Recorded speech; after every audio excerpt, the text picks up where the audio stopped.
We all have a terminal diagnosis. Perhaps you haven't realised it yet. One of my favourite writers, Ryan Holiday, once said, "Death doesn't make life pointless, but rather purposeful." What's your purpose? Today's episode is about death, more subtly put, Memento Mori. What's Memento Mori, I hear you ask? Frankly and simply, why do people wait until they're dying to make profound changes, choices, or statements? We're all dying. You're dying right now. I'll leave you with that thought for a second. People often laugh uncomfortably or tell me it's morbid and I must have some kind of deep, dark depression when I raise this topic. I'm going to use this podcast to steelman my position that I'm actually quite an upbeat and focused person as a result of regularly contemplating my own death. In today's pod, I'm going to share with you what Memento Mori is and its origins, how I found it, and what I've learned since, and bring you some practical tools to engage your thinking. A light start to pod number 1, actually pod number 3, but hey, who knew the whole marathon thing would kick off?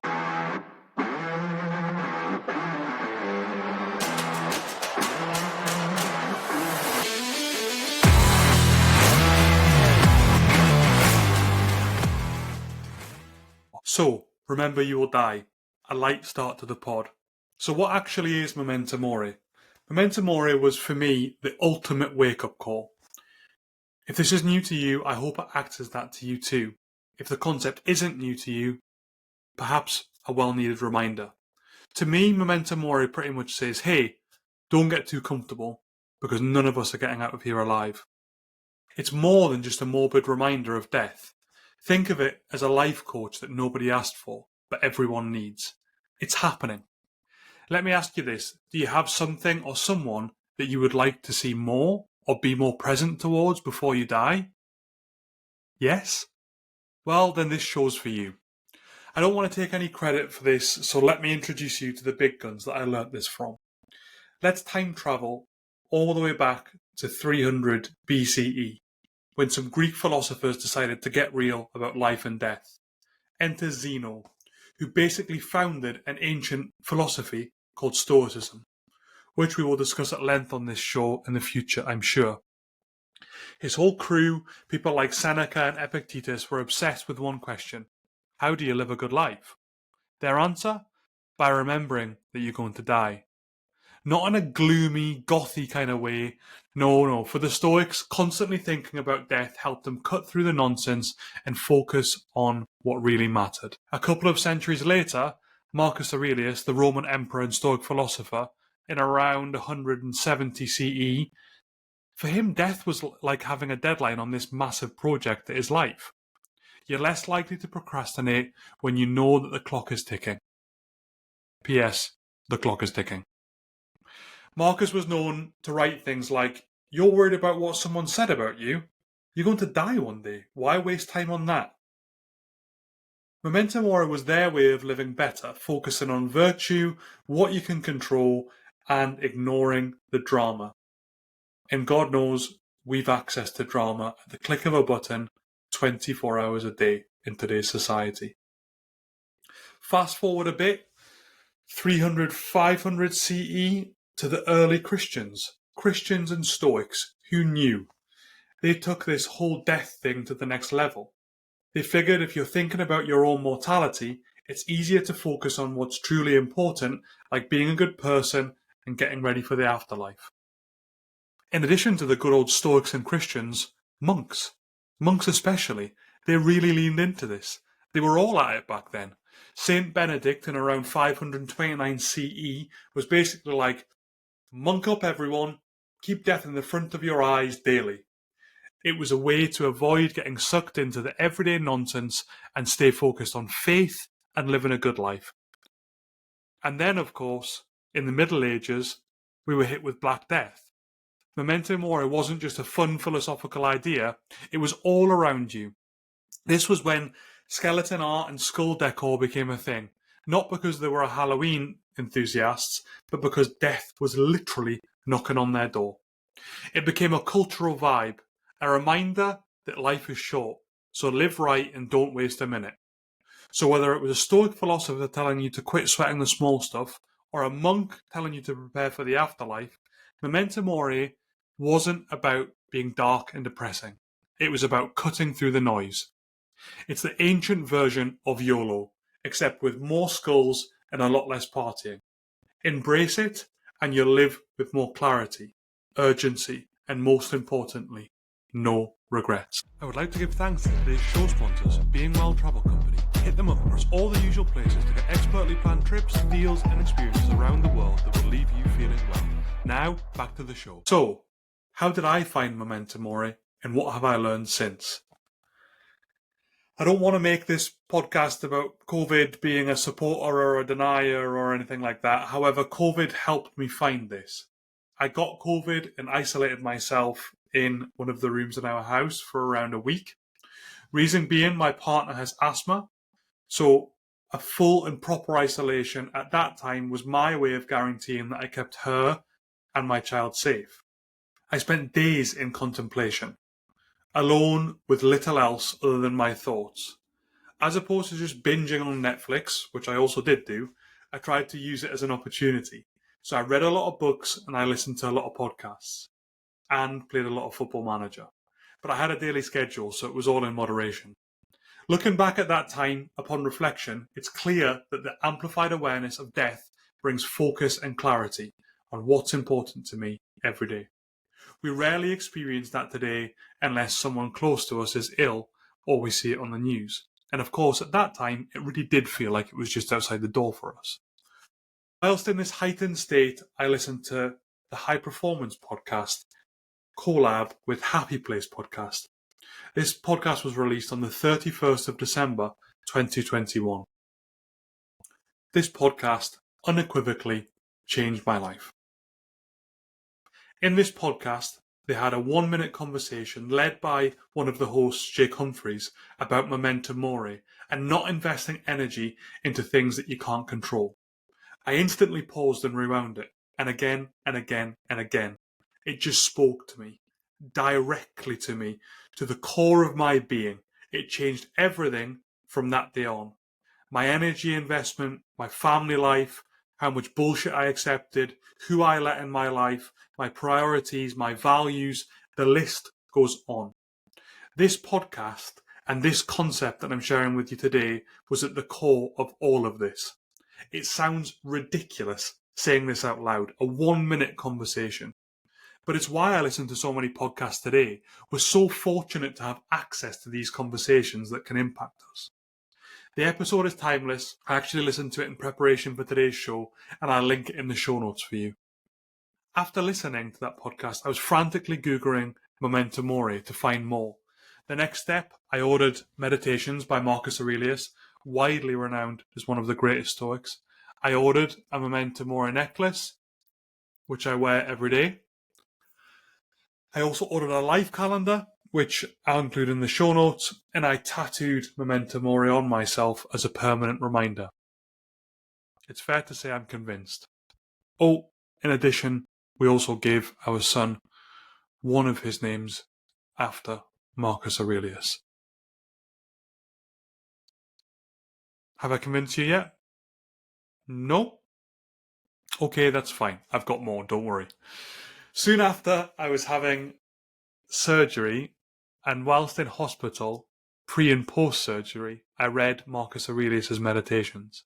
A man plagued with health issues, whilst also running the biggest empire in the world. If he can do it, I thought I could get over it. And let me bring you a quote from that guy himself to bridge us into some practical tools that I want to leave you with. You could leave life right now. Let that determine what you do and say and think. But what does that practically look like? I guess we aren't going down the Colosseum or going to watch some gladiators. So, let me give you some of the good stuff. First, I'm going to defer back to a guy called Viktor Frankl. He wrote a book called Man's Search for Meaning. By the way, what a book that is. You have to get that book. In the concentration camps of World War II, he wrote, "Live as if you were living a second time, and as though you had acted wrongly the first time. When I heard that for the first time, I thought to myself, but how do I know what I'm doing wrong? How do I know what I truly value? So, I hear you and I've got you if you're feeling the same. And just before we get into this was me. I didn't appreciate life. I valued when I was going to pick up my beers for the weekend over time with my family. I valued Netflix series over workouts. I value things that don't matter over things that really do. I also get this balance wrong sometimes today, but thankfully much less often. If you've just been aimlessly navigating through life, as I was and as I believe we're preconditioned to do, how are you to know what actually matters? So, if you're interested, get your notes out or get a pen and paper. Practical tip number 1, conduct a value clarification exercise. Sounds fancy, Dan, it's really not. So, WTF is that? A value clarification exercise. I took this one from a book called How to Think Like a Roman Emperor by Donald Robertson. It involves you writing down and answering only 3 questions, guys. First question, what's ultimately the most important thing in life to you? Second question, what do you want to be remembered for? Third question, what would you want written on your tombstone? This doesn't have to be a long exercise, maybe 10 minutes on this could bring you a much more fulfilling and purposeful life. 10 minutes, guys. Assuming you've done this exercise, to refine that further, you need to hone in and find ways to invest more time on the things that you wrote about. If these things are most valuable to you, cut out as much bullshit as possible and allow this to be your life. I can share with you some simple actionable things to keep you on the right path. On the same page or on the same notes, answer this. What gets in the way of me achieving this? Identify as many blockers as possible. Now that you've identified them and you're aware of them, it's now about eliminating them. I find the age-old art of writing stuff down go a long way in helping me refocus on the things that I value most. Here's another tip coming your way. To do this, I journal. I do 3 journals every morning. I'm going to share 2 of them with you today. And if you want to know more about the third, listen to a later episode on journaling, or drop me a message or comment if you can't wait. So, I use a 1-line-a-day journal, focused on capturing the most important things from your day.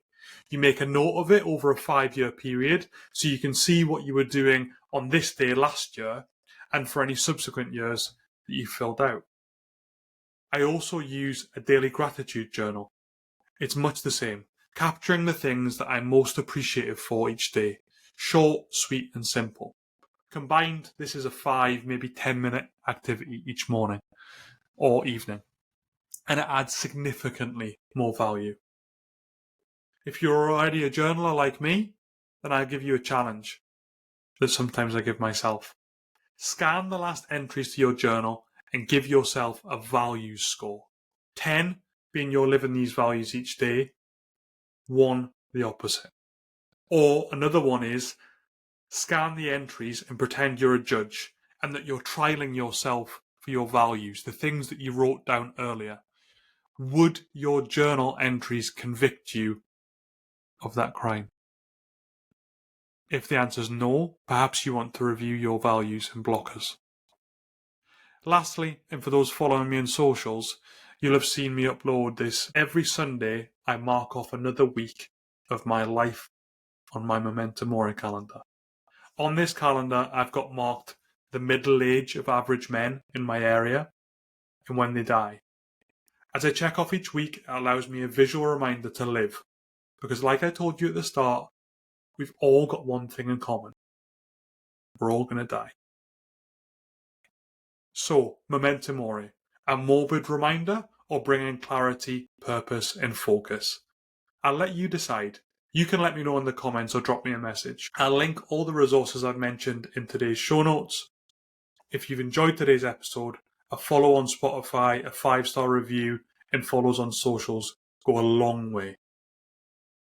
Before you go, when I was bedridden with a foot-long laceration in my knee post-surgery, I really wanted to bring some value.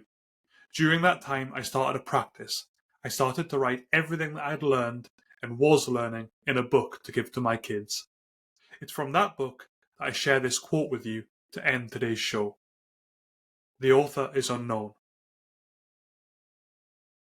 That's one less. One less haircut, one less sunset, one less second, one less minute, one less cuddle, one less school drop-off. It's all one less. Now please, I don't want to delay you any longer. Please go and live. Big love.